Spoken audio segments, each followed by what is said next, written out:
My name is DaWon Baker. I use he, him pronouns. Serve as the Associate Athletic Director for Diversity, Equity, and Inclusion here for CU Athletics. Nice. And can you tell me a little bit about your journey to CU? How you got here? So initial background, I'm a former student athlete. Born and raised in St. Louis, did undergrad at University of Missouri, grad school at University of Central Florida. At my previous institution, we used to do essentially a diversity and inclusion summit. And I was actually prepping for it, and I found out that CU did one as well. And at the time, I reached out to some staff members that I knew here and said, hey, we do the same thing. We'd love to kind of see the behind the scenes, how you organize it, exactly how it goes. And they said, absolutely, come on up. It's about a 6.5 hour drive from where my previous institution was. So I drove up, attended the summit, and that was my first realization, like, man, there's an opportunity here, and I think that there are some good things happening, and we'd love to be a part of it if the opportunity ever came up. And about a year later, the role opened up. And so reached back out to those colleagues and kind of asked some questions, see if it was a good fit for me, and thankfully it ended up working out, and I'm here. So about 7-8 months in as our new Associate AD for DEI, and it's definitely been a very, very pleasant experience so far, and I'm excited for the work that we have done and will continue to do. I'm Joshua Wiggins. I play cornerback, and I major in communications. Nice. And so what brought you to CU? Can you tell me a little bit about your journey? What brought me to CU is the culture, everything, the scenery. I love, like, all the people down here. Everybody's nice. So, yeah, I just wanted to be a part of the family. Well, I'm Jada Green. I'm a redshirt sophomore. I'm on the track and field team, and I'm an I-5 major. Awesome. And can you tell us a little bit about your journey to CU? Well, I started off doing track in my high school in North Carolina, and I just went in like a recruiting process of just trying to find a school that like fit the best for me. And coming on my visit, I just realized it was like ended up being a home away from home, so it just ended up being the best fit for me. My name is Shandrika Lee. I'm one of the assistant women's basketball coaches here at CU. I want to say this is year 6 for us as a staff, and excited to be here today. Share your story on how you got to CU. Great question. And so 17 years of coaching, and it's been all over the country. I started off playing for 4 years at the University of Pepperdine, and it was an amazing experience for me. But the funny thing is that I was a softball and tennis player growing up. And so transitioning to basketball after playing those sports my entire life, it was just a whole new world for me. But had a great time at Pepperdine, and then got into coaching literally right after that.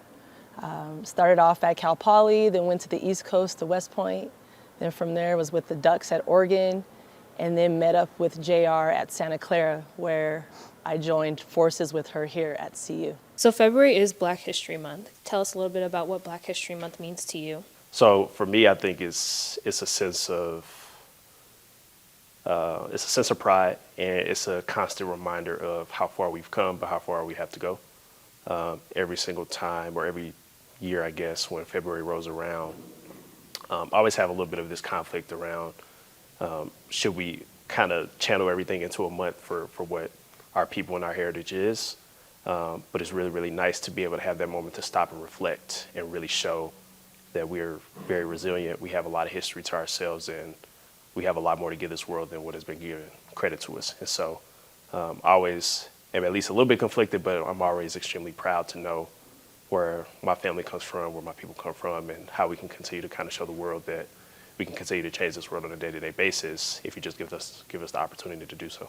Black History Month means a lot to me because, of course, I'm African American, so it means a lot because you see how far Black people came and like how far African Americans came, and it shows that like we stand up for each other and we don't bow down to nothing, and we always gonna stick together.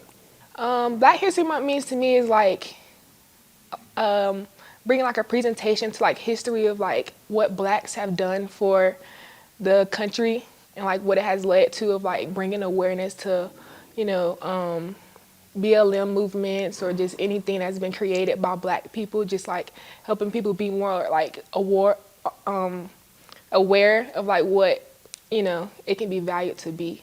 Black History Month for me is all about celebration and knowing where you're coming from, know where you come from, and then also now celebrating your present and then also your future. Being a Black coach, Black History Month is not just something that I'm celebrating in February, it's something that I tackle every single day. It's very, very important for my student athletes of all races, especially Black student athletes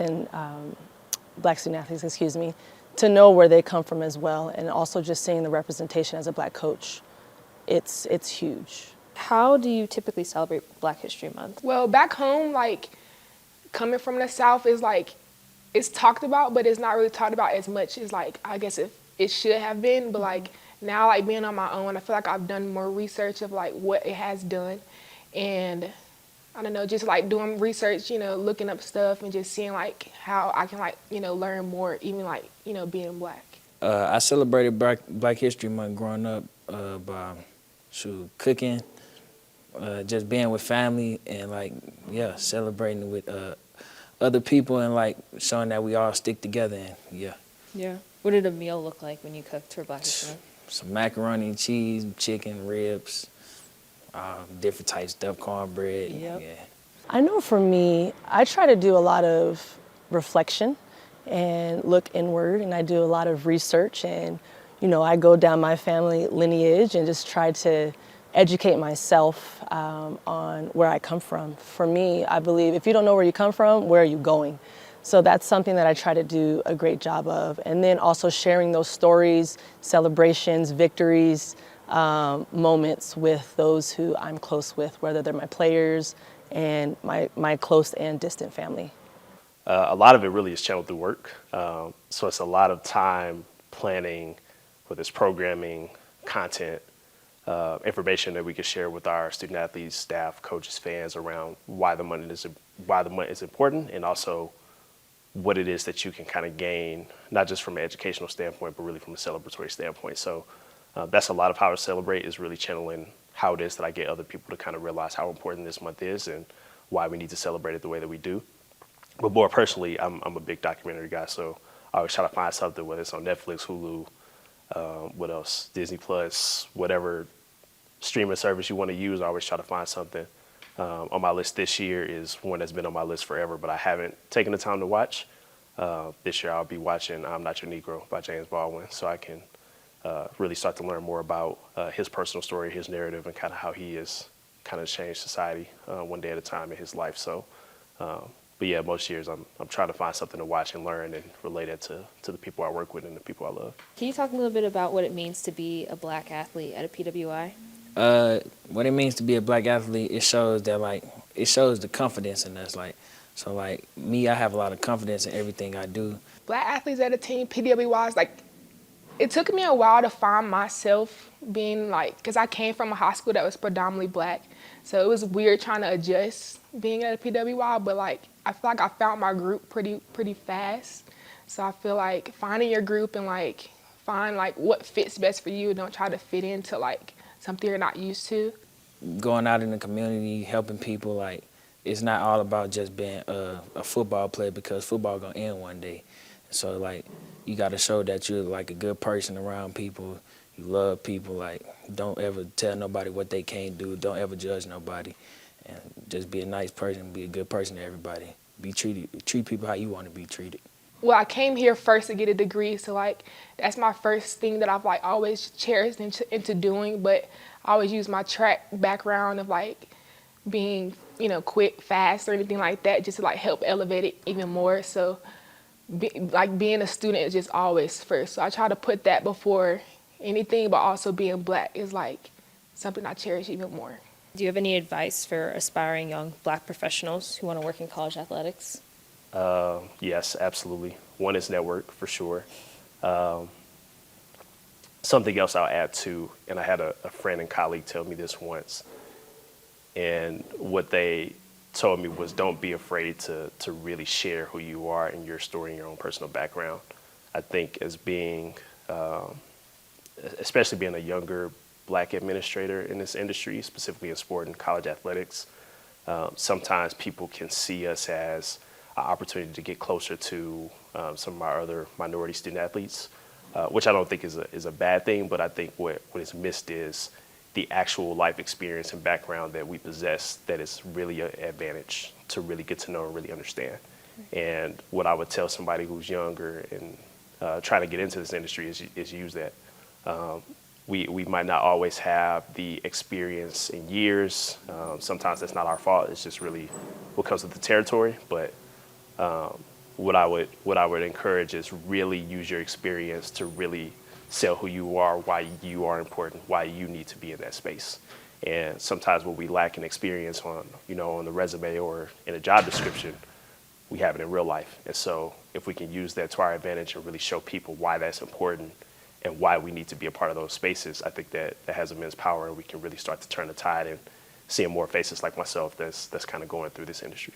Go for it. Go for it with a full head of steam. Just some tangible things. Network. No one ever told me that networking is by far one of the most important skills that you can attain. So network, and you can start that right now. Our student athletes can start it as a freshman. Network, network, network. Now the next thing, go to the WBCA Final Four convention. That gives you opportunities to network, meet people, get your name out there. You're exposed to what it's like to be a Division I coach. And I think my last piece of advice, and this is probably just as far as me being a Black coach, it's really important, is that you just want to be your authentic self. Be your authentic self, ask questions, be you, don't change for anyone. And those are three things that I think are really important in pursuing a job in this career. The advice I got is keep working, always stay on your grades, don't let nobody tell you what you can't do. I always say what you can do, and keep going, and don't ever stop for nothing. And yeah. Just be you, be confident in yourself, just be willing to express yourself as a Black person, that you do matter and that you belong always, and whatever you do.